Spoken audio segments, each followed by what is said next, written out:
Welcome to Hornbill TV's Primetime with Ngullie, ladies and gentlemen. I hope you guys are doing great. If you have ever been to both a government hospital and a private hospital too, you will know which one burns a bigger hole in your pockets.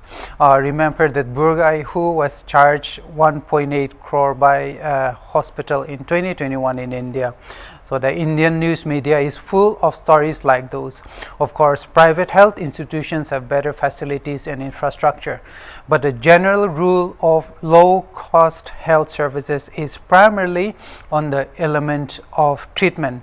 So we'll be talking about some of these things because these are things that affect us. And when it comes to health, I don't think that there should be any compromise. And today we'll be talking about something all of us has been wishing for a long time, especially in states like Nagaland. The idea of free healthcare services is still very foreign to all of us, but actually Rajasthan has started something in this regard. So we'll be talking more about this. Free healthcare services have been introduced in, or at least a legislation has been passed in this regard in the state assembly. Of course, it's a very big deal. So let's get into the stories that we'll be discussing for you. So these are the main headlines.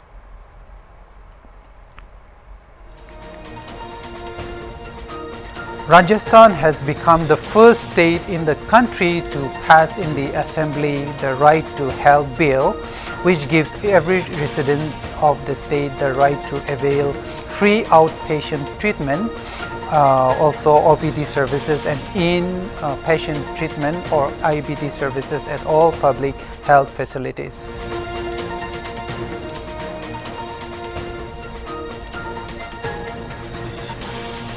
The government of Nagaland is getting ready to welcome international leaders to the state. Nagaland is all set to host the G20 Business Summit 2023 at Kohima on April 5.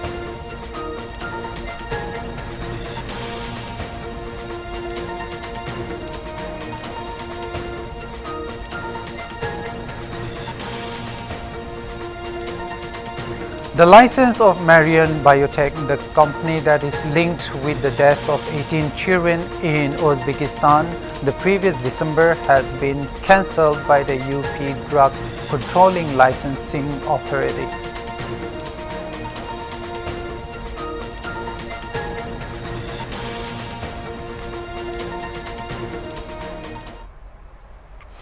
History is being made, ladies and gentlemen. Rajasthan has become the first state in the country to pass in the assembly the right to health bill, which gives every resident of the state the right to avail free outpatient department or OPD services and inpatient department or IBD services to all citizens at all public health facilities. Similar health care services will be provided entirely free of cost at select private facilities too in the state. This is an immensely significant medical legislation in the history of any state in India, ladies and gentlemen.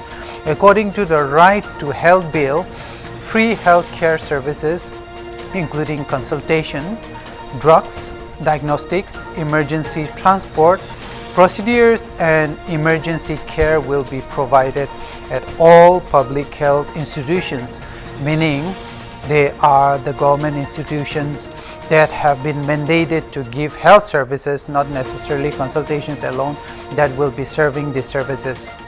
These services will also be in select private facilities, but subject to conditions specified in the rules, which will be formulated later on by the government of Rajasthan. Residents of the state will be entitled to emergency treatment and for care for accidental emergency without prepayment of any fees or charges. So how wonderful is that? I think that is amazing. Our government should actually be thinking about this too. Even more, no public or private hospital can delay treatment merely on the grounds of receiving police clearance. That is another provision there. The legislation also says that after emergency care, stabilization and transfer of patient, if patient does not pay any charges, the healthcare provider shall be entitled to receive requisite fee and charges or proper reimbursement from the state government. That's what the legislation says. Again, the law extends approximately 20 rights to all the residents of the state. The Rajasthan Right to Health Bill is without any doubt a giant step in taking affordable medical health services to the people, especially those from economically marginalized backgrounds. This will lighten the financial burdens of the common man seeking affordable health care to a magnitude that has never been experienced before, at least for the state. However, not everyone seems to be happy about the new health bill that the Assembly has introduced. Medical doctors in Rajasthan are now protesting against the Right to Health bill that was passed by a voice vote in the state. The medical professionals took out a protest on Tuesday after the state's health minister Prasadi Lal Minas tabled the bill in the state assembly. The medical doctors are demanding that the government withdraw the bill. They said it will lead to deterioration of the quality of health services in the state and result in additional pressure on doctors.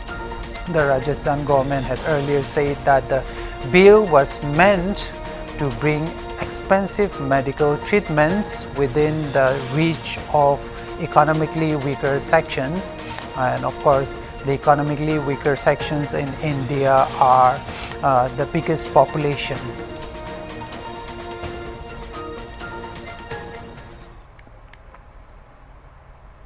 भी जनता के प्रति हमारा कोई भी हमारी मंशा बुरी नहीं है, लेकिन हम उन सब से माफी मांगते हैं। लेकिन सिर्फ सरकार के इस तानाशाही रवैये से, मैंने विधानसभा में जब बिल का सेशन चल रहा था तो लाइव सुना है, माननीय स्वास्थ्य मंत्री ने बहुत गलत बातें कही हैं और जिस प्रकार से ये थोपा गया, उन्होंने सरासर झूठ बोला है कि डॉक्टर से बात करके हुआ है, बिल्कुल निराधार बोले हैं वो और बिल्कुल गलत बोले हैं। वो अपनी स्वास्थ्य जो सरकारी स्वास्थ्य सुविधाएं हैं उनकी हालत बदतर है, बुरी है, उसको हमारे अंदर से चूसना चाहते हैं। उन्होंने बहुत गलत शब्दों का प्रयोग किया है अपने अभिभाषण में।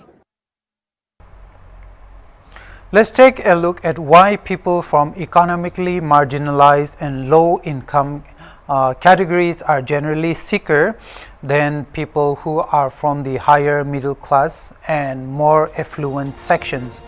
You may have read that poverty and low income status are generally associated with various adverse health outcomes, including shorter life expectancy, higher infant mortality rates, and higher death rates for the 14 leading causes of death. So poverty is linked with adverse health effects. If someone is poor, then there will be higher health issues with that person than someone who is affluent, who is well-to-do. So data says that poor people are sicker than any other. India can claim to be a growing economy. It can claim to be a higher middle class compared to other countries, and it can also boast about advanced technological developments in many spheres of life. But India is ranked 119 out of 109 countries in terms of Human Development Index. When adjusted for increasing inequality, the value of Human Development Index in India falls by 32%. So the enormous growth in the economy in the country and the growth of the middle class has not been distributed equally, and the gap between the health of the richest and the poorest continues to widen. So and a very important reason for such disparities is inequitable access to health services. The poor and middle class do not have the same level of access to high quality health care, according to the National Center for Biotechnology Information. Among those who decided not to seek medical care, nearly 20% of urban and 28% of rural households cited financial constraints as the limiting factor why they wouldn't go for health treatments even when they are unwell. Again, among many of those who had to purchase health care out of pocket expenditures, it proved problematic for them. This is linked to the overall economy. When rich people say they are broke, generally speaking, it means that they don't have 1 lakh, for example. But when poor people say they are broke, it means that they don't have 100 rupees. It's a big difference. It's all about the economically weaker sections when we talk of health services, especially in countries like India. For example, if you are someone living at 4th Mile in Dimapur, you will be spending more traveling to referral hospital than the consultation fees you have to pay to that hospital. You have to pay about 700 rupees to and fro from 4th Mile to referral hospital for a hired auto compared to the consultation fee of 300 rupees which the hospital will charge you. So the cost will set you back for at least 1000 rupees if you are prescribed simple medications for simple ailments such as fever. Again, if you have to go to, let's say, Metro Hospital in Dimapur proper, it will be much more than the total expenses for both travel and medicines from going to a referral hospital.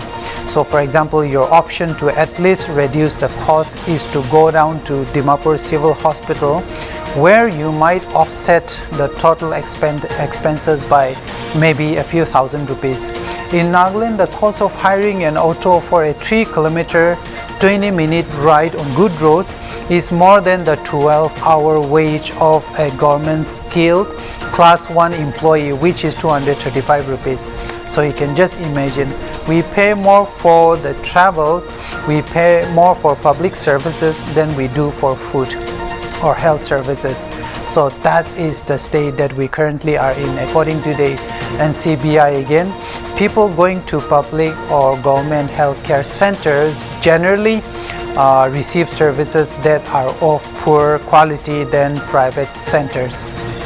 Again, generally. The reasons for this include higher absenteeism, poor quality of services, poor infrastructure, and long travel distances. Why people generally do not seek services from public sector health facilities, that is government facilities. The high cost in the private sector may also be because of a lack of government regulation, according to the NCBI. Another reason again is the cost of medicines. The NCBI says the reduction in the number of drugs coming under the price control mechanism has led to a 197% increase in prices of about 778 drugs in the period between 1980 and 1995. Again, we'll cite another research here. According to Onsurity, a medical and healthcare technology services, the cases of hospitalizations between public and private hospitals in the rural and urban cities, they show a similar pattern, meaning private hospitals get more admissions compared to the public healthcare institutions. The percentage of hospitalizations in private hospital in the urban areas is approximately 61.4% compared to 35.3% in the rural areas. A Bangalore-focused survey on the comparative cost of treatment in government and private hospitals in the city was conducted by a very large national media house earlier. The survey found that hospitalization in private establishments was 2 to 20 times costlier than it was in public hospitals.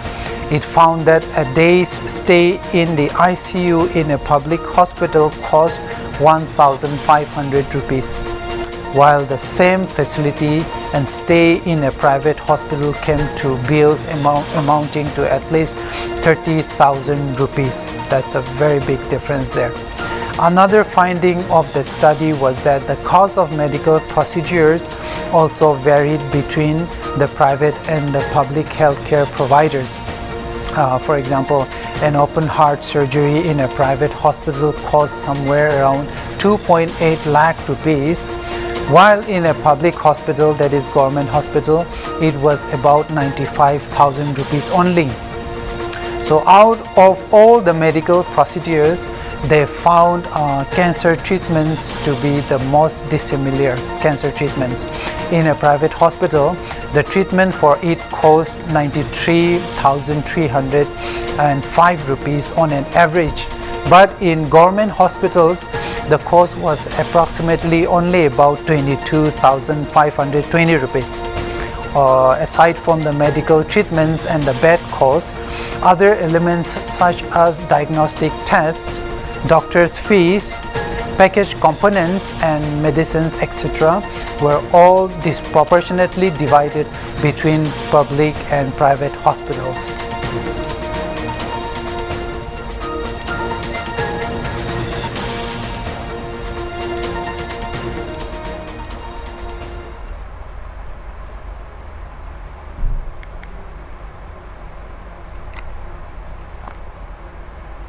The government of Nagaland is getting ready to welcome international leaders to the state, ladies and gentlemen.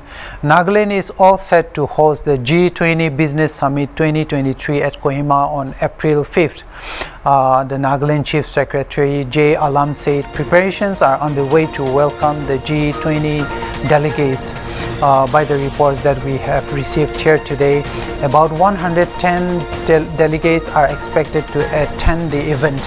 Alam said about 110 delegates are being expected to visit, of which about 100 will be from 28 G20 countries. The remaining ones will be from international organizations that are also part of the group's agenda, the updates that we received here say today.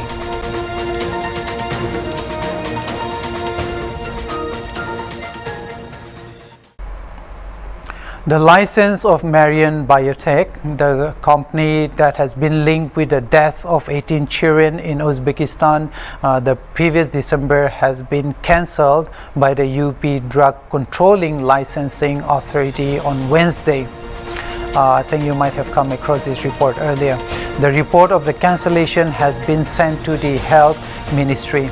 According to reports, 22 out of 36 samples by the company were found adulterated with ethylene glycol, a substance that is assumed to have caused the death of children in that country. The central government asked the UP Drug Controller Authority to cancel the license earlier this month. In December 22, 2022, the Health Ministry of Uzbekistan had alleged that 18 children had died in the country after consuming medicines that allegedly were manufactured by an Indian company, months after a similar incident was reported in Gambia also. The company in question, Marion Biotech, was registered in 2012 in Uzbekistan.